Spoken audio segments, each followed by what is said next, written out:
Welcome back to Free Speech Nation. Later on the show, I'll be turning agony uncle with the help of my panel Lewis Schaefer and Jojo Sutherland to help you deal with your unfiltered dilemmas. Message us at gbnews.com/your say and we'll help you solve your issues. So, the government has said transgender women can use some single-sex spaces intended for females.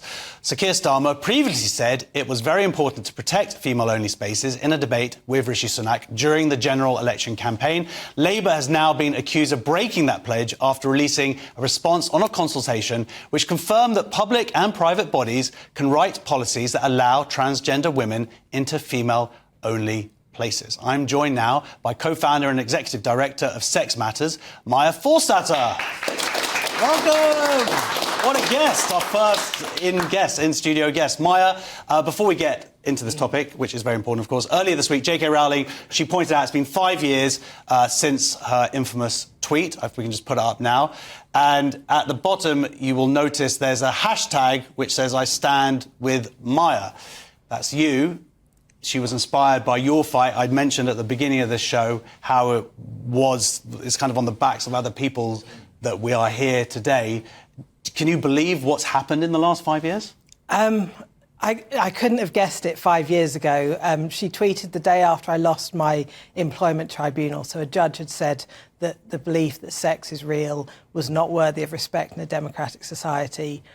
I'd lost. And then the next day, J.K. Rowling tweeted and my case got spread all over the world, and it took 4 years altogether, and I won, and it means that people are protected against discrimination. And that day, J.K. Rowling tweeted, I had no idea whether she'd carry on. Would it be one tweet, or would she carry on? And she's carried on for 5 years.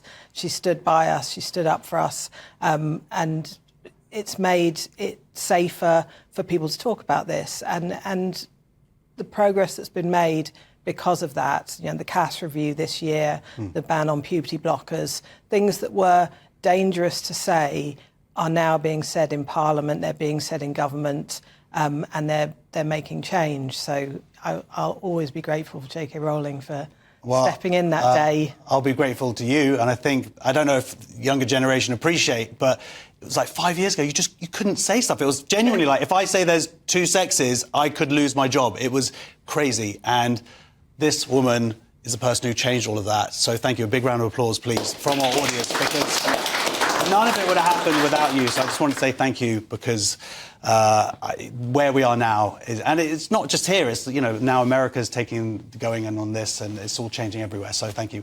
Let's get back. Of course, as I said in the intro, the fight does not end, and it's continuing even into this week. What's happened? I hope this is a bump in the road. So this was a consultation that was started by the previous government and then was picked up. The results of it were picked up by this government. The previous government had asked people to send in examples of bad guidance. So guidance to public bodies, guidance to gyms and pubs and all kinds of businesses and public bodies that are providing everyday single-sex services or specific single-sex services like women's refuges. And people are concerned that the guidance is not clear. It says you can provide a single-sex service, but you can also allow in people of the opposite sex based on their gender identity. And it's just impossible. Either you let in men or you don't. And if you let in men to a woman's service, whatever their pronouns are, whatever they're wearing, then it's not single sex. And the government received about 400 responses. So people sent in guidance from their local council, from businesses and so on. And this week they said they thought only 10% of them were unlawful. So basically they thought that only if the guidance said the Equality Act mandates that you allow men who identify as women into women's spaces, that's unlawful. But if the guidance is just confusing or overcomplicated, well, that's okay, basically. So this is Labour trying to fudge it, basically, which is kind of what they've done all along. Now, I, admittedly, naively, thought at some point people seem to be getting it, and certainly Wes Streeting seems to understand these issues at stake here. But is there what can the government do? Are they showing now their just unwillingness to sort this out? I think there's a bit of sort of not invented here. It wasn't their consultation. But now they are the government, and it's their job to fix this. And I think they've done a misstep here. They've lost women's trust after saying during the election that they understood what a single-sex service means and that they were going to protect single-sex services. They've now said, oh, we don't see a problem here. I think they're going to have to make a step on their own account to say, when they say they're protecting single-sex services, do they understand what that means? Does that mean single-sex, or does it mean gender identity? Otherwise, we're going to end up in court. And we'll end up in court with individual businesses, with individual local authorities, or with the government.